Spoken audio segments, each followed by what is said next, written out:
Welcome to Inside Events, a new international contemporary podcast focused on the key issues in events and festivals. This week, I'm joined by Professor Holger Preuss, who's going to be talking a little bit about the concept of legacy in the context of events and major sporting events. Welcome, Holger. If you could give us a little bit of an overview in terms of you, your role, your organization, and why have you been interested in the concept of legacy for quite some time?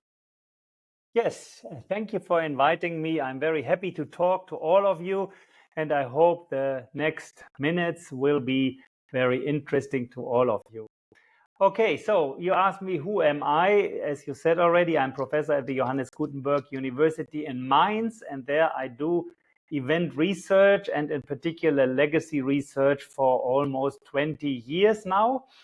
And in the meantime, based on my research I have done, I connected to many sports federations related to legacy. For example, I'm an IOC commission member in the Commission for Legacy and Sustainability, which means that I'm working with the IOC on their concept and their research on legacy. I'm also working with the FISU, the World, so you know it as the Universiade, so World Student or World University Games. And this will be in Germany in 2 years. And there currently I'm advisor to the FISU to elaborate and to think about how we can set up a great legacy. And last but not least, I'm nominated as being the president of the Supervision Committee of Paris 2024 Olympic Games that was made from the IOC and the OECD in cooperation with the organizing committee in Paris. And they have currently more than 30 projects running on legacy and sustainability. They asked me to coordinate a group of 8 others and myself to look if how they measure the legacy is the right way to measure, and that they are not coming up with legacies that they measured, which at the end are no legacies. So that may explain that from different perspectives with different organizations I'm working, but most of the time I'm sitting here as a professor and researching legacy, reading about legacy and thinking about how to evaluate legacy. So that's about myself. And then you also asked me why or how long I'm doing the legacy research. And as I said, it's more than 20 years. I was thinking all the way back, and it started in 2005 at an ISEM conference. ISEM is the association, the European Association of Sport Management, and we had a conference in Newcastle, and I was invited as a keynote speaker to talk about the legacy of events, as 2005 was also the year when London 2012 was bidding or winning the bid, and in this concept they thought about legacy, and I did some research a few years before, but not so much. And this is also the starting time of legacy research, and that's what brought me into this topic. Thanks, Holger. And so you've been doing it for so long. There must be something about the concept of legacy that really pulls you as an individual. Why are you so interested personally in the concept of legacy, perhaps? I think that this is really a top important and relevant topic. As we know, legacy is not related to buildings only or economics. It is also including a legacy on environment and on social parts and so on. And the outcome, the consequences of mega events or major events or even smaller events, any event which is usually, or which is not usually, which is a short-term thing, has some consequences for the long term. And all the money and the work which is invested into the events should have more outcome than only the event itself. Even though you may say a good party is a good party, but I always say a good party should have something that is left over, that you have some happiness and some benefits after the party. So in other words, I think that everyone who is investing and organizing events is really interested also to have something longer term. And you will hear a little later from me when we go hopefully a little more in detail. that it is so difficult to measure these longer term effects of events that this took me 20 years to really shape out a concept, to not double measure, to find performance indicators which somehow can grab and visualize and put data behind the consequences of the legacy. Let it be positive or negative ones. We are not talking about that. Even negative legacy certainly can be measured and have an outcome. But that is also important to know. We need to know if there is a negative legacy in order to make the next event better. That's great. Thanks, Holger. So we'll be definitely going deeper into this concept. But before we do, imagine you're a first year student. You hear this concept of legacy, right? It descriptively, on the face of it, it is what it looks like. But as a concept, how would you define it for people that are just familiarizing themselves with it for the first time?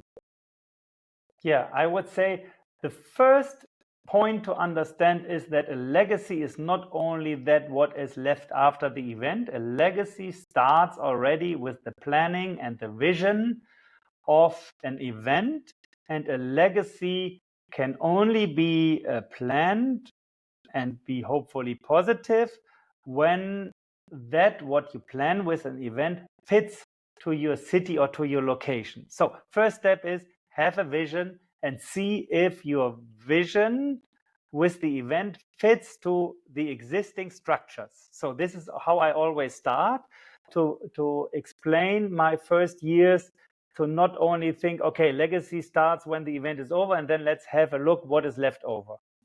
Then the second important point is to understand that a legacy is always a consequence of a structural change, I call it. And that sounds already difficult. Structural change is everything which is changed because of the event. And then the change must have or has a consequence. And the consequence is the legacy. Let me give you an example for that. The change, let's say, is a new policy. We have, let's say, instead of 2 hours sport in schools, we have 3 hours of sport in schools. So we have a policy change in physical education in schools because of our Olympic Games coming up. By the way, this is what Paris is doing. They want that everyone has every day a 30-minute movement. But this is the change in the policy. So you cannot say the policy changes our legacy. I would say the legacy is what is the consequence out of this policy change? And then we have to see, okay, are people moving first of all? And is this 30 minutes moving or 1 hour more school sport changing the body, the happiness, the concentration of the pupils? So the consequence from the structural change. And you see already the event is over, Paris is over, people are still doing 30 minutes of sport, which is nice, but then the consequence out of the 30 minutes of sport, this is what we try to measure, and this is then our legacy. So after the vision and the fit, you have then the structural changes, which must be based on or must be caused by the event. And then, I said already, the third step, the measurement is the measurement of the consequences. So which is the third step, how to measure, hopefully in a tangible way, so by figures, quantifying the consequences. If not possible to quantify, at least we have a nice report for a qualitative report on the consequences. And this is also a challenge. So we have 3 challenges. What is the vision? Is it fitting? Then what are the structural changes and the consequences out of it, and how to measure the consequences? That's great. Thanks, Holger. And the concept of legacy, how would you say over the last kind of 10, 20, 30 years since it's been kind of increasingly popularized, has it transformed over these years? Because your work from kind of flowing, your work has dramatically changed in terms of the way that you've approached in now increasing detail in terms of legacy analysis, measurement, etc. How do you think it's changed? This is absolutely true, and it's actually nice, and I'm smiling when I think back, and this is actually maybe a blueprint of a lot of research we are doing. We start with new topics, we start explaining them, we start to defining, and then we start to think deeper about it, and then we write a paper, and then others write a paper, then you have debates, then new things come to your mind, and over the time, the concepts are changing, hopefully only a little and not radical, but it could be also radical when you sometimes see you are not in the right direction. And regarding to my research, I must say, yes, it really developed from definition and trying to find the problems in measure impacts to a better and better framework. And now I'm still with the framework, but now starting to put key performance indicators or go into certain areas of the framework and try to dig deeper there. But it's for everyone listening here. With every topic, we have it usually that we start and then it develops in a way that it becomes better understandable, better measurable, better the frameworks become more complex, and we also understand that sometimes we have to leave a part. And when I'm also smiling because, or sometimes I'm not so happy when I see that someone is using a very old paper of mine, one of the first from 2007, and I think, oh, I already elaborated it so much more, and this is not what I really believe in, but now the citation is from 2007. So this is then also a difficult matter, or everyone who is doing a literature review will see that the concept develops and gets better. If you give me one more minute. Something basic. Yeah. Okay. Maybe they were taking something more basic and fundamental and general about your old stuff, and they didn't want to take the kind of more complex, detailed, more nuanced stuff that perhaps maybe it was enough from that. But I was going to just ask,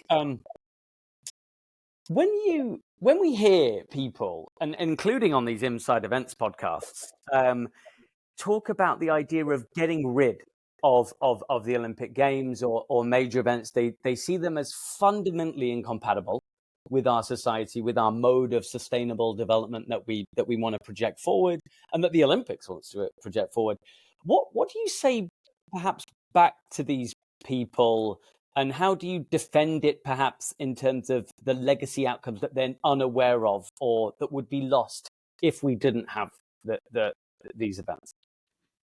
Yeah, so the first point is when you listen to those which are most critical, then the arguments are there is investment in infrastructure we don't need, so we are spoiling a lot of money. We are over investing, or we are investing too quick and we have no proper planning. This is one pillar of argument. The second pillar is this is not good for the environment, and we should not have the event for the ecological reason.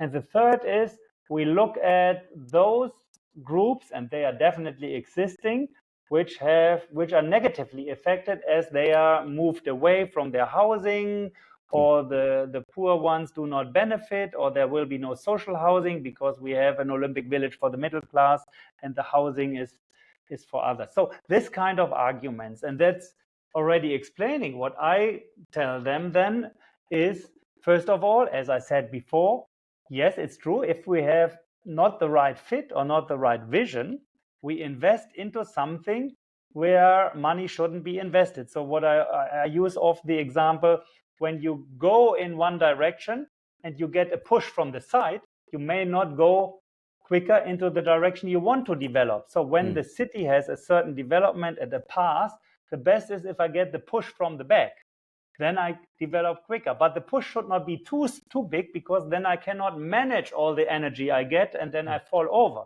So in a way, find the right event which fits you to your city in order to use the energy to build up legacies which are beneficial. So second answer is then, yes, you look at economics only, but what if, like in Los Angeles for 2028 or now Paris as well, we have almost everything constructed already and there is no need for new construction, then you cannot say we construct white elephants.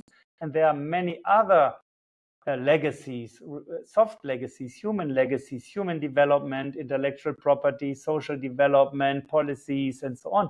So do you have a full picture, or are you just not knowing how complex events can be, and also how, when you plan it early enough, how good you can steer to develop a certain legacy you want?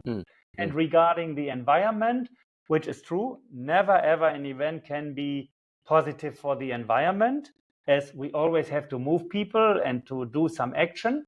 But then I say we are wrong thinking we want a zero impact games, because when people don't have an event, they still do something. I mean, you are not lying in your bed, breathing flat, not eating anything, not moving. You may go to a vacation. So we have an average use of the environment. And then the question is, if an event cannot reach the same level than what people are usually doing, they may even keep people in their city not traveling. So we have a positive effect because they stay home instead of going away. So in other words, we need to consider the environment and the ecological legacy, the long-term legacy, which is what can we change in the structure to more green energy, let's say. The consequence is they use more green energy or public transportation. And then in the long term, it may even pay off the negative impact of the event itself on the environment with policies and changes which are done through the event, which have then in the long term a better effect. And then, so in other words, it's very complex, I say, and it's not so easy to just come from one position, which most people in their arguments have. But still, if the vision is not right, if the city is not fitting, I totally agree. We can have many, many negative legacies if you're not carefully planning and picking the right city, or if someone, a mayor, wants to host such an event which is not fitting to the city. I agree. Thanks, Holger. You know, less eloquently, I say some similar things back to the doom-mongers, I guess, in some sense. Just on that point, about kind of lowering the impact of hosting on the destination. Obviously, we've seen a kind of reduction in the budgets for these things to try and kind of prevent too much public money from being utilized for event budgets. Paris is using 95% of existing venues, for example, which is an interesting model. Do you think that the reduction of these budgets towards event-related projects, do you think it is going to reduce the positive aspects of hosting major events if you make the development around it smaller? Is that an issue in your circles that people are talking about, or is that a non-issue? It's always case sensitive, so therefore it's difficult to say it just a general comment, but I strongly believe that with using less public money, you still can have many, many positive legacies. Or let's turn it even a little further, which we just learned from Paris in a positive way, even though they also use public money. But it is that you finance the games through the event resources. By the way, everyone complaining about high ticket prices, but if you don't have high ticket prices, then you need more public money, or you take the money from those that want to see the games. So one thing you have to decide for.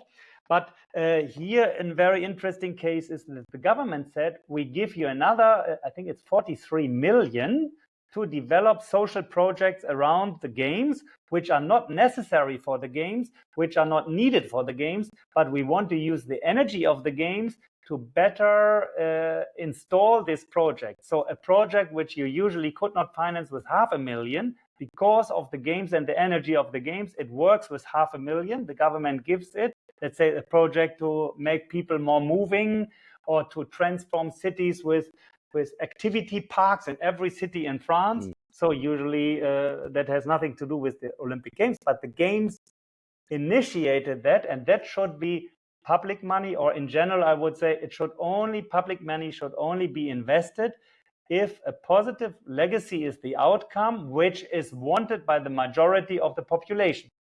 or which is good for the majority of the population. So to make people more move is positive.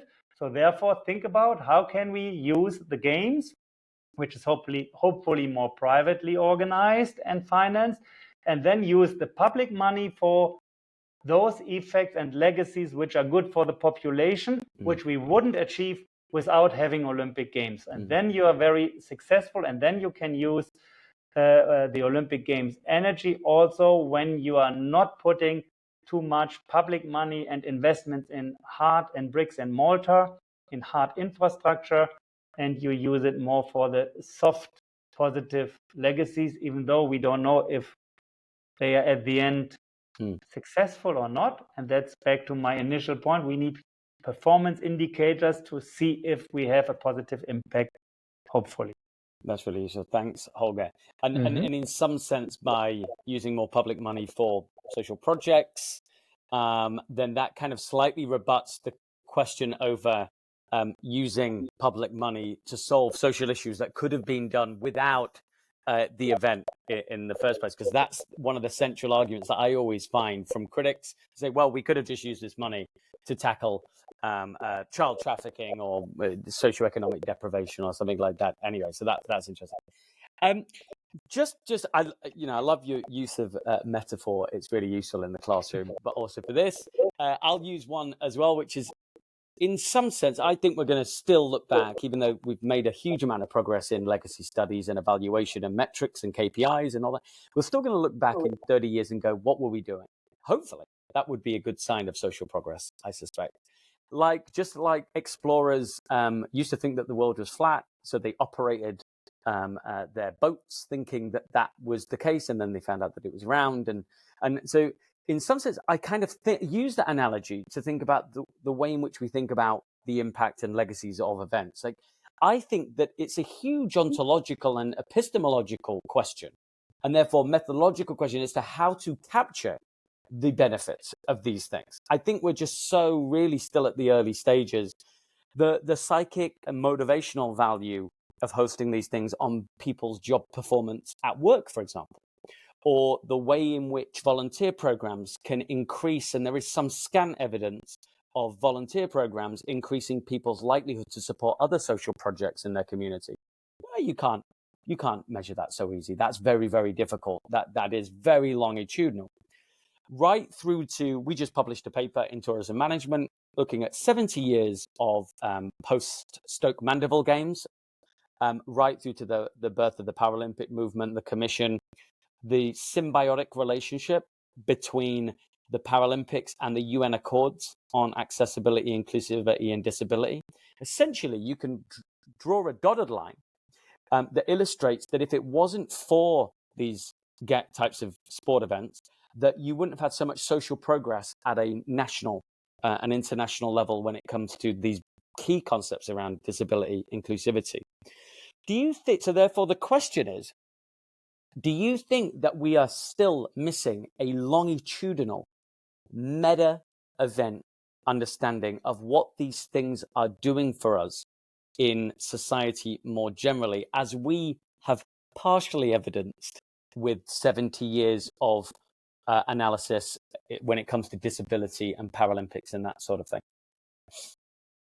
Yes, I think we are missing this, and this is also what many of my researchers have shown, that the longitudinal studies are missing, as it is also difficult to get the data for games that are this long way in the past.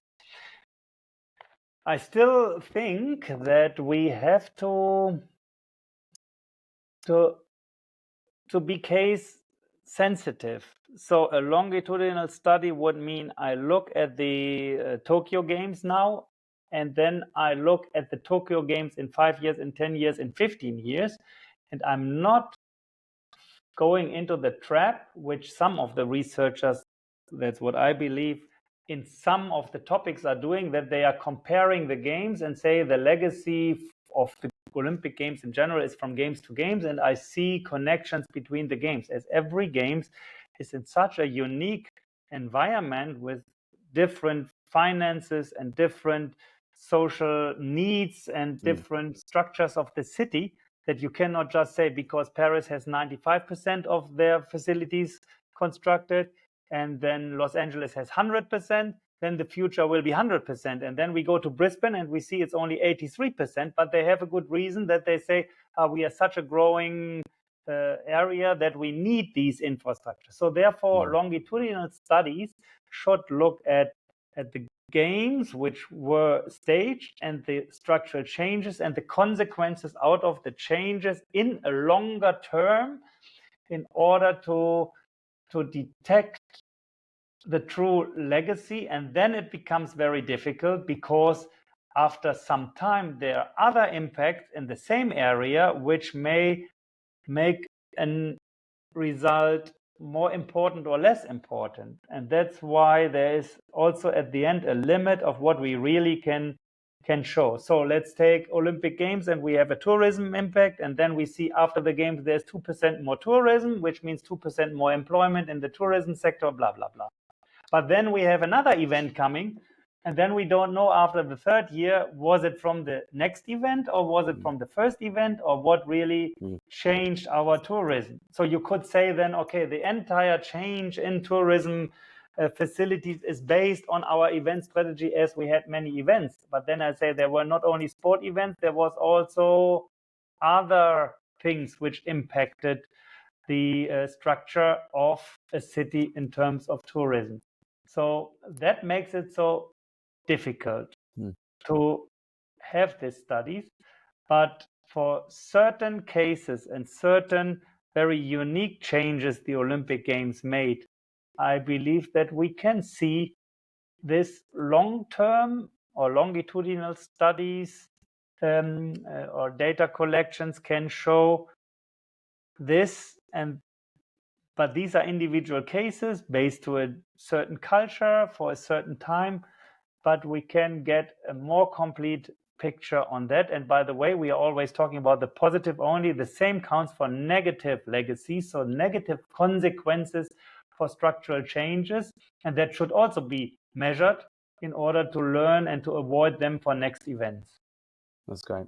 Thanks, Holger. And you mentioned that it's very difficult to disentangle one event from the next, and the general urban development processes, for example, that are happening in a city, because there's lots of policies going on all the time. There's 1,001 moving parts. Vasilios Zayakis had a InsideEvents a week or two ago, and we were talking about event portfolios, and he was saying that there is such little evidence of destinations that host big events, medium-sized, small events, micro events, grassroots events, that understand or what the portfolio of events are doing together to slightly shift the dial towards certain social, economic, environmental outcomes. And that's because of the changing nature of people moving jobs, DMOs going under, etc. Is that a feeling that you also have in terms of understanding the compounding effects of events on events and the legacies that then kind of follow on from those? Yes, absolutely. I have the same feeling, and that's why I said it's always based on a case, and I doubt how much can we really learn in terms of legacy from one to another event. Are there similar patterns? And what I actually also forgot, which increases the complexity, is that we have to measure a legacy always from one perspective of one stakeholder. So a positive legacy for one stakeholder can be a negative legacy for another stakeholder. So to not only look at the portfolio of event legacies related to smaller or bigger events, related to their location and to their time when they took place, adds the stakeholders' perspective. And I just saw a recent study, really interesting, on Olympic Games, maybe in future, for 2030 Winter Games in Switzerland. And they looked at different stakeholders' interests, and you could even see that there's a big controversy what the city wants and what the government wants and what what the sport federation wants, and there is sometimes conflicts in also what they want to achieve. And if then this built up in a very controversy vision, then you see how complex it is. And in US, in Syracuse or wherever, another event would be the same stakeholder. The city could have another vision, and therefore I think we only can research particular games, hopefully longitudinal, with very good concepts of measurement, and find out you invested so much in Rio de Janeiro, let's say. Now let's see what Rio de Janeiro really had as a consequence and what the games brought to them. And when we collect it for many, many games, there may be a pattern, but I doubt that it's a very clear pattern, as we are in social science and with different cultures and different times and different interest groups and stakeholder groups. That explains, I think, how complicated it is. And it's, and that's the reason why I researched for such a long time about it, to find these differences and try to find the extreme cases to say, okay, somewhere in between, we find the reality. That was really well put. And just two questions, and then we'll wrap it up, Holger.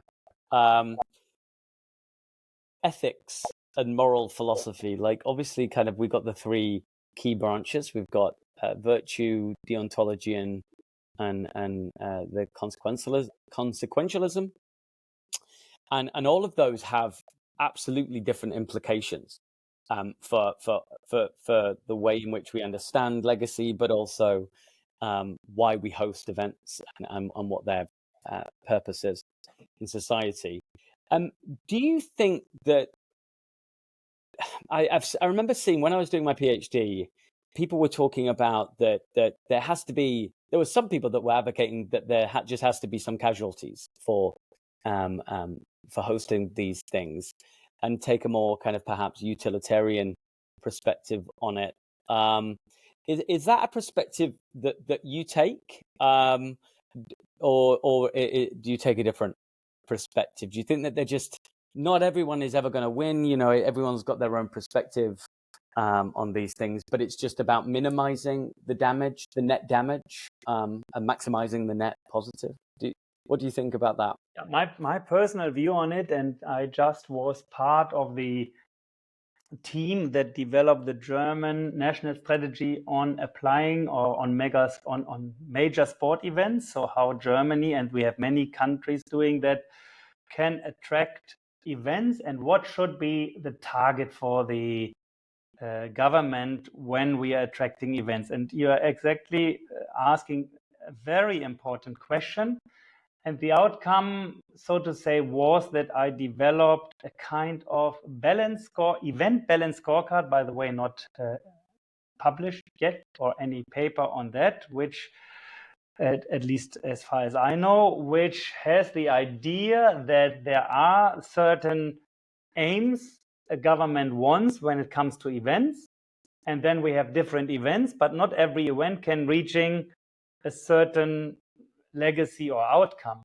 And I say then we look at more events, and when we had 3 events which are beneficial for the rich population, and then the traffic light system tells us, okay, now we need an event which takes more care of the poor population, then there is an incentive and financial incentive for the event organizers to work on legacies which are more addressing those which didn't benefit in the past events. So therefore, hopefully there will be a balance among all the stakeholder groups as they are represented in the population by kind of very different events, to once in a while address the needs of every stakeholder in a city which is identified. Second point related to that, there's certainly something which is, so to say, the red line, we can call it, or something a no-go, and we have to define that. And let's say, we could say there should not be any harm of or harm of human rights issues. Or whenever we harm the human right, then it's the end of bidding and the event cannot be attracted, so to say. Or when the environment is damaged in such and such way. So we need to have a line where we say this is now a no-go, and when it's better than the no-go, okay, then we have a negative legacy here, and then in the next events we try to have positive legacy, so that you have a balance, but you also have the lines of where you should not step over, and when you have to step over, then it would be a sign that you say this is an event we don't want for our city. But again, we need then a vision and clear aims and a measurement on it, and someone judging from outside if this red line is stepped over or not, because these organizations applying, bidding, the sport federations and those making money out of it, they don't care about, let's say, a human rights issue or environmental issues, because they have other interests. So there must be an institution, the government or someone looking deeper into it and to say, okay, this is now the red line, and then the decision should be a no. So a good progressive major event, mega event, in a way balances all three strands of moral philosophy. You know, the red lines, the deontology, the rules, the norms, the things that we're not willing to bend and break. Yes. Having a balanced portfolio of major events that addresses the different needs at different times to have a good consequence of all of this. And then you've got the virtue ethic, which is about maybe just trying to balance some sort of golden Aristotle mean, and be a virtuous event in that sense, in terms of characteristic. I was just trying to kind of reconcile what you were saying with the three branches. It's really interesting, really, really interesting. I don't see that much written on moral philosophy and major events. I suspect that that's probably quite a nice gap. I hope this is one field that will be addressed more and more in the future. And I think we are going in the right direction with not doing self-marketing here, but we have the Erasmus Mundus Master in Sport Ethics and Integrity. We have now 17 PhDs from the European Union tackling ethical issues in sport. So I think these ethical issues, and this is also related to events, and we have the project Events Rights. So there is a lot going on, but it's only starting the past 5, 6, 7 years that people and the governments become aware of it. And I think this will be more and more in the future. So yes, you are touching here a field which is growing, and I can just motivate everyone who is looking here, watching and listening to us, to may think, okay, maybe I touch the ethical dimension of event organization, and try to better the situation here, or to put my finger into the wound, we say, to point at those things that need to be changed in the future. That's great. Thanks, Holger. I could ask you 101 questions, Holger, but hopefully in the future we'll have another one, and focus maybe on some of the specific things that we mentioned. It's a very, very wide idea and concept, so we'll hopefully have another one in the future. But thank you so much for coming on Inside Events and talking with us and to the people that are going to be watching this. And any resources that are usefully linked to some of the things that you mentioned, Holger will put them underneath the podcast for people to kind of follow up and maybe take any questions afterwards. So thank you so much for coming on Inside Events. Thank you very much for listening to me.